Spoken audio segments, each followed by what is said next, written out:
Arab foreign ministers have gathered in Cairo at a time the world is greatly concerned with the Russian-Ukrainian crisis. The pan-Arab body warned about the consequences of escalation and offered to help in reaching peace. Resorting to military force is a failure of diplomacy, which is a reasonable way to find solutions based on middle ground. That's to avoid a situation where everyone loses. We renew our hopes and aspirations to find a way out of the Ukrainian crisis that ends conflict and stops bloodshed from all involved parties. While it understands the gravity of the conflict in Europe, the Arab League doesn't want the Ukrainian crisis to overshadow the dire conditions millions in this region live in.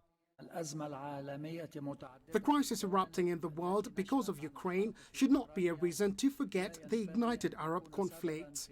It should be a reminder that the Arab world is witnessing horrific humanitarian conditions. In Syria, half of the population are refugees or displaced.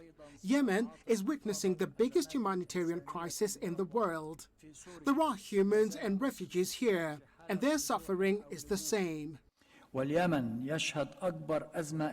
Arab foreign ministers have highlighted the necessity to reach a solution for the Palestinian crisis. They listened to the Commissioner of the United Nations Relief and Works Agency for Palestine Refugees, who stressed that the humanitarian conditions could get worse. With the war in Ukraine today, food experts and economists are expecting a significant increase in wheat and fuel prices that will make access to food more costly. Needs in the region and among Palestinian refugees will increase even more at a time the world attention will be on Ukraine.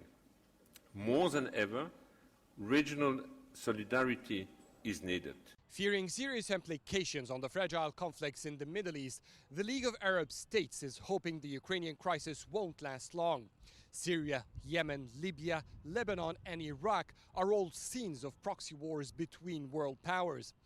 The tension between these international players on Ukraine could spill over the region, which would fuel violence and further instabilities in the Arab world.